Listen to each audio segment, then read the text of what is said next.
уг нь л ингээд манайх ч судалгаа хардаг шүү дээ. Тэгээ 75 даа орсон бол мөнгө хүрэл авах юм. 69 рүүгээ хасах юм бол алтан медаль авах гэдэг нь агш би хасчихээ гүрийгээ тэгээ багш ээжээ згсээр хаа тэгээд би хасчихсан. Тэгээд Олимпиад 8 дугаар яринд орж байгаа байхгүй. Тэгээд тэр хүртэл надад ингээд ямар зөвөн байна гэж үлдэж байгаа байхгүй. Би тэнгүү дахиад одоо чинь тэр тэмцээнд ингээд ороод медаль авсан бол дараагийн Олимп гэж бодож өггүй ч юм шиг санагдаад байд.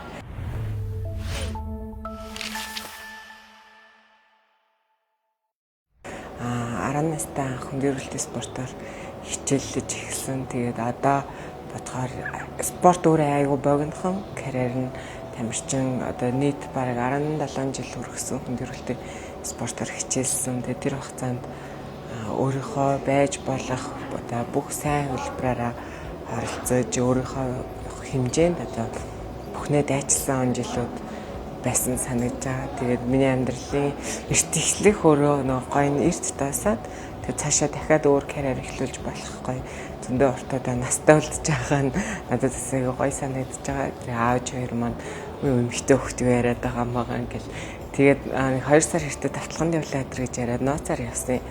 Тэгээд тэгсэн чинь нэг өдөр хатасны бодол дээр ээж авчихсан чинь танаа хаас хөөрхөр өгж байгаа гисэн гэ хэлээд бүх юмны анхдагч юм гэж амар гоё хөв тавилан юм байна гэж бодоод байгаа. Одоо тэгээд надаас өөр хүн байсан бол байх байсан байна.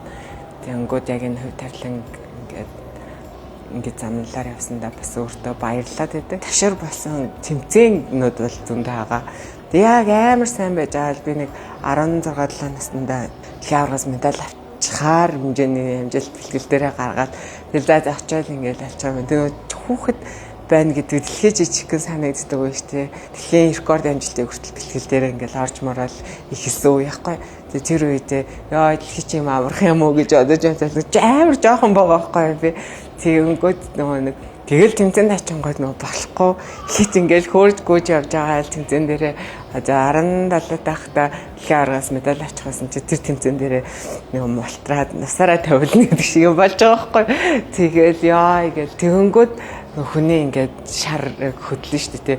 Магадгүй эрт амжилтууд гаргаад ирсэн бол бүр эрт одоо хүнээ байгаад ч юм уу эсвэл ингээд болчих байсан ч юм болоо. Тэр тэмцээн болго ингээд надад даруулга болж исэн юм шиг тэрнээсээ яг ташуур болж исэн юм шиг санагдах байхгүй. Хүнд одоо шантармаар ч юм уу өдрүүд ингээд зөндөө байсан ч гэсэн тэгээд ард нь дандаа гоё юм хүлээж байгаа гэж итгэдэг байсан. Энэ бол угаасаа тэгээд би заримдаа нөгөө хүүхэд тахтай энэ өөрийгөө тэгж бодох аяг өдөртэйсэн.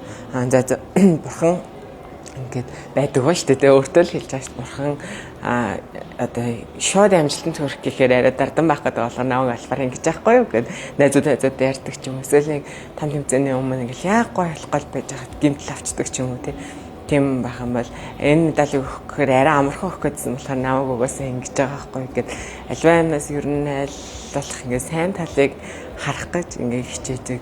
Ер нь яг Парисын Олимп бол бас нэлээд ингээд алцганаасан гэдэг шиг Олимпийн дараа одоо Олимпийн дараа болох уу байх уу гэдэг дээрээсэн. Яа тэгэхээр гимтэлтэй аюу удаан байсан. Олимпиар бол бараг тэр хэмжээний өргөж байгаа ингээд миний түнхний гимтэлтэйсэн байхгүй би зүгээр сууж чадахгүй тэгээ ингээд бэлтгэл тараа машин бараа явахаараа ингээд хөлөө хажуудлынхаа судал дээр ингээд шулуун ингээд явахгүй л ингээд өвддөг тий нэг хөлөөрөө ингээд хаас тарамзаг шиг нөгөө хөлөө ингээд шулуун байлахгүй л өвддөг болохоор хажуудлынхаа судал дээр ингээд тавьж цэгэж явж мовдөг байсан. Миний хувьд бол яг тэр үеийн нөхцөл байдалд Парис Олимпиад оролцох эрхээ авна гэдэг нь өөрөө айгүй хүнд асуудал болчиход байсан.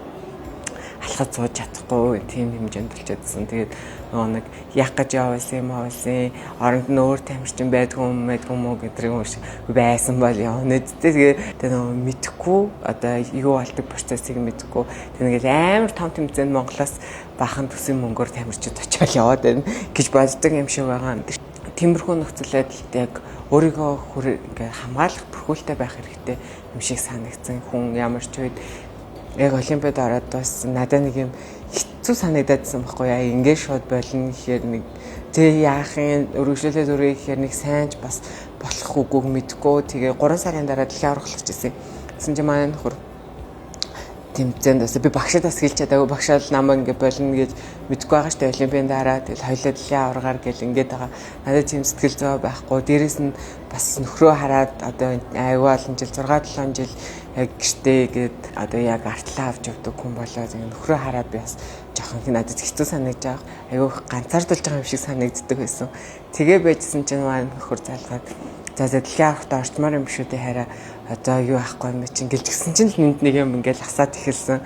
За тийм ээ одоо 3 сар хахад чинь дараа нь гээд тэгэл тэр хүртэл яг угаасаа миний түүх идгээд эхэлжсэн үеийн жоохон эртээсэн жалаасаа би жоохон боддог байхгүй олимпийн өмнө тэгтээ яг хөө тэгэл нөхцөл байдал тэгэж угаасаа за одоо угаасаа 3 сар байгаа юм чинь өөртөө байгаа бүх хүчээд ажиллаад ингээ амиа тавина гэж ярьдаг байхгүй спортынхан тэгэж хичээх хэрэгтэй юм байна гэл тэгээд яг сүүлийнхээ тэр дэлхийн аваргаасаа одоо мөнгө медаль авсан байгаа. Тэгээд аюу гой дүүр мэдрэмж авч дэвжнээс буужсэн. Олимпийн дараа би шууд ингээд болох шийдвэр байж болох байсан байгаа шүү дээ. Дараагийн тэмцээн ингээд хэцүү. Тэгэл буцсан байл насан туршдаа нэг юмнаас ингээд гогдож амьдрах байсан юм шиг надад санагдаад идэв. Тэгээд тэр гоё боломжуудыг өгсөн гэл бүх зүйл талархмаар санагдал тий. Би яг өөрийнхөө мөрөөдлийн тийм залуудаас асан. Тэгээд өөртөө бас анхны харцаар дурлж исэн. Тэгээд анхаарал яг нэг кинон дээр ингээ slow motion дээр тэгээ ингээ гэрэл цацардаг штэ. Яг жигнэсээ тийм болсон. Өөрийнхөө бас бүхэл юмд нь хайртай тэгээ намайг өдөө хүртэл ингээд ойлгож хүлээж тий. Одоо хүмүүс ингээд зарим нь тэгдэг байхгүй энэ одоо барыг юм амжилттай байгаа хүүхдийг тий энэ мундаг охиныг одоо барыг тэхгүй яах юм гээл тий тэгэхээр яг туулж байгаа нөхцөл байдал дээр өөрсдөө ингээд их нэртэй хэмнээсээ 6 жил яг ганцаараа юм шиг амьдрал ганцаараа гэрийнхаа бүх юмыг ганцаараа хоолно гэдэг өөрөө бас амар ихгүй ер нь л хөөхд манай аавж ирэх ихтэй хардаг байсан тэр бүхнийг ингээд аюу гой үнэн тоолж ингээд гарсанд нь ингээд үнэхээр их баярлаад бахархдаг тэгээ одоо айл болох ингээ хамт байх гэж ер нь хичээдэг бид хоёр жирэмсэн байх үе бол ингээ миний амьдралын хамгийн гоё үе санагддаг байхгүй насаараа зааланд ингээ байж байгаа л гинт өөр орчинд очиод тэгснэ гинт ингээ амар амраал өссөн үе давантаа тэгээд бүх юм ингээ амар гоё санагдчихсан анх хүмүүс яг тамирчин байхдаа бараг эд амжилт гарах үедээ хөвгттэй алцсан тэргээд хөвгтийгдэг тэгээд нөгөө нурууныхаа асуудлаас болоод яг одоо завсарлах хэрэгтэй завсарлахтаа ер нь ингээд жирэмсэн болоод төрөх юм одоо бид хоёр чинь үерхэд бараг жил гарсан болсон. Тэгээ ер нь бараг нэг гэртээ орж исэн яахгүй. Тэгээ яг тэр орн манай уламжлалч манд за одоо ер нь өрөх хэцүү болж байгаа юм байна. Яг төрөөд үзвэл нөгөө эмэгтэйний арцаг гэсэн ингээд хэлэн тэр хугацаанд нөгөө хүнд юм мөрөхгүй ингээд амарна одоо ингээд гिचнээ ингээд хүүхэд тэгээд хүнд юм ачаал авч байгаа гэсэн миний үндсэн бэлтгэл дээр байдаг бас нэг бол гүцэхгүй шүү дээ тэр чинь тухайн үедээ бас нөгөө нэг нөхөртэй алсан яг ээж болмаар байсан өвдөлтөөсөө жоох ингээд залхсан ч юм уу те сууж босож чадахгүй болсон байсан угаасаа жоохон хүн дээр мөр санагдсан байсан уяудаа тийм сонсогдол тэгэл бид хоёр нэг удаачгүй нэг сар мар юмжлээ тэгэл хөвгөөл амар хурдан цаанаас ирэг гэж байгаа юм шиг одоо болно гэж байгаа шиг би одоо хөөдөө тэгэж тайлбарладаг байхгүй юм одоо дүүтэй алхаж байгаа сэтгэл санааг нотоноос бэлдэж байгаа шүү дээ тэгээд хүнийг хайрлна гэдэг бол ингээ хамгийн дуртай ингээ чихрээ ч юм уу тий хамгийн дуртай хамтдаа ингээд арай гэж олцоод хажууд байгаа юм тий нөгөө ч болохгүйгээр маа гэд өгшөө гэд тэгэл ингээл нойргоо ханж манаал ингээл ядарч байгаа ч гэсэн амар жаргалтай бүх юм жаргалтай тэр хүүхдийн тэр өнөр танаар тэр бүх юм ингээд юугаар ч илэрхийлшгүй нэг тийм тасаг. Би угаасаа хүүтэй юм чинь надад охинтой байвал надад гой санагдаж байгаа шүү дээ. Тэгээ охин байвал нь байвал гэдсэн чинь маа нөхөр намайг загнаад аль нь ч яа тийм дөнгөж хоёр дахь хүүхэд юм чинь тэгэл бурхнаас өгж байгаа билийг хүүхдийн заяа гомдоох гэж юм шиг болоо юм яриад байгаа ингээд тэгэл би за угаасаа тийм юм байна айгаа л ингээд хүүхд боддог гэсэн сонсчдаг гэсэн гомддог гэсэн тиймэрхүү ярианаа сонсцсон. Тэгэл тэрнээс их та аль нь ч яах вэ гэж бодсон байсан. Тэгтээ охин байсанд нь бүр их баярлсан. 1 2 3 и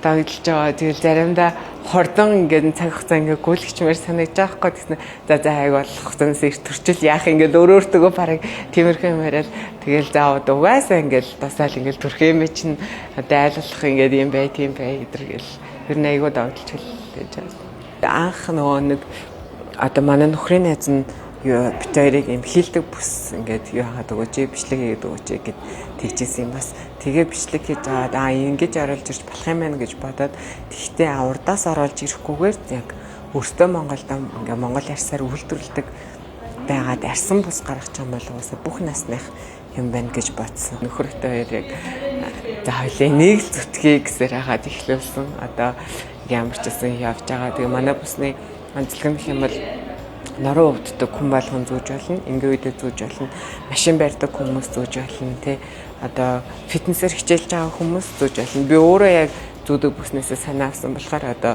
200-300 жилийн дац авсан ч гэсэн ямар ч юу ялгаа байхгүй. Тэгээ ялангуяа шинээр фитнесээр хичээлж байгаа хүмүүсийг битээ хатуу бүс зүгээч гэж хэлмээр санагдаад идэв. Бид нэр юм хатуу бүс зүүхээр нуруугаа сайн барихгүй. Хатуу бүс чинь дээшээ доош айгу холигдог. Тэгээд нухдаг тэгэнгүүт хатуу бүс зүүнгүүд нуруу амар хурдан өвдчихдөг гэсэн нэг одоо хатуу бүстэй нэг сар бэлтгэл хийгээл өвчдөг ч юм уу. Тэгэнгүүт зөөлөн бүстэй байх юм бол бүсээ яг өвцөн үед нь зөөлөн бүсээ ингээд бариулж зүгээд тэгэх юм бол нэг 7 оноо л зөөр нь багасчдаг гэсэн. Тэгээ манайх бол ярьсыг ингээд 3 давхарлаж байгаа. Тийм учраас нэг худалдаа авах дахиж шат энэ насандаа худалдаа авах гэж байхгүй. Өөрөө тийм хийдэг болоод ирэнгүүт хүмүүсийн нэг хийж байгаа ажлыг ажиглалт юм билээ л дээ. Тэгэнгүүт нөгөө замынхан байрлахын ч гэдэм үү дандаа хүнд юм өргөж ингэдэг асар олон мэрэгжилтэй асар олон одоо ирчүүд ялангуяа дан тий ингэж ажилдаг юм байлээ. Тэгээд нэг удаа л авах юм чинь аль болох аваад зүгээсээ өөрийнхөө нурууг ирээдүйд гоё хамгаалаасаа гэж хүсдэг байсан да. Бүх юм амар шин байгаа. Айгу хамгийн их таалагдж байгаа юм нь өөрийнхөө юмыг хийж байгаа болохоор одоо чинь өмнө нь л ингээд ямар нэгэн байдлаар чөлөө авчиж болохгүй тэр чинь нэг өдрийн бэлтгэл алдагдахад асар их юм болно. Тийм учраас ингээл хүүхэд өвдөд эмнэлэг зэвцэн чи ингээ хан твтэж чадахгүй ч юм уу. Тийм үеүүдийг тоолдог байсан бол одоо ингээл өглөө ингээ хоёлаа унтаж мэдж байгаа л тэгэл за өнөөдөр хайлах ажгаж гэдэг үү нэг юм өөрийнхөө хүслээр ажиллах гэдэг нь өөрөө айгуу гоё юм байна. Одоо би чинь давхар бийтэй байгаа шүү дээ. Хөлбөртөөр чи хоёр тийшээ заримдаа ингээл гүүх уяад ингээ гарч байгаа юм. Өмнөөс нь бол одоо хүүгээ төрөлхтэй бараг ойр зур алхахтай хүртэл ядраад байна гэж үгээдээ зүгсэн. Одоо бар тийх ирэхгүй шахуу ингээ гүйж байгаа. Тэгээ энэ бүх зүйл нь туршлага болж хөрөнгөлөж байгаа бас их гоё баярт. Аюу аз жаргалтай хийж байгаа. Бизнес эрхэлж байгаа аж ахуйн нэгжүүдээрээ аюух бахарсан. Хүмүүс нэг за ингээл хувийн бизнестэй болоод алаад гэдэг юм одоо ялангуяа залуучуудын донд нэг хүн болгоно барыг дотор нь байдаг штэ. За ингээл ямар нэгэн бизнес эхлүүлээд алаад гэн.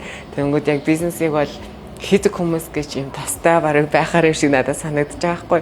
Ингээд одоо амьдралаа явж байгаа компани босгоцсон зэр хүмүүсийн бүгдийн баг ингээ хайрламар санагдаж байгаа байхгүй. Яг хувь хүнийхээ миний өөрийн нуруугддаг байсан хувь хүнийхээ зүгээс албан байгууллагуудыг ажилчдаа авч өгөөсэй гэж хүсдэг. Тэгээд ажилтнаа эрүүл мэндэд гоё хөрөнгө оруулалт хийгээсэй, нурууг нь хамгаалж хайрлаасай гэж хүсдэг. Тэгээд нэг үзэж байгаа хүмүүс байх юм бол тий албан байгууллага байх юм бол ажилчдаа бас санал болгоод үзэж байгаа одоо ажилчид байх юм бол байгууллагатаа бас санал болгоорой гэж хэлмээр байна. Ер нь аль байнга зүөх ёсгүй байхгүй юу? Тэгээ өдөрт нэг тогтсон цаг зөөхгүй бол нурууг өөрөөрөө ажиллах ингээд үйл ажиллагааг нь жоохон багсгадаг. Одоо хүүхдээр явах юм бол аманд нь байнга хоол хийж өгж байгаатай адилхан зүгээр яхахтаа хүртэл ингээд байнга зүгээд тэнгууд манай одоо хэрэглэгчид тэгээд ерөөсөө салж чадахгүй байна байнга зүгээд байна л гэдэг. Тэгээд тэгэж болохгүй шүү л гэдэг би. Нэг авсан хүн бас ингээд одоо нэг ирээд аваад явахаараа дараа нь аавда ээжтэй ахтаа дүүтэй гэдэг ерөөсөө ингээд гэр бүлээрээ ирж авдаг байхгүй. Тэгэхээр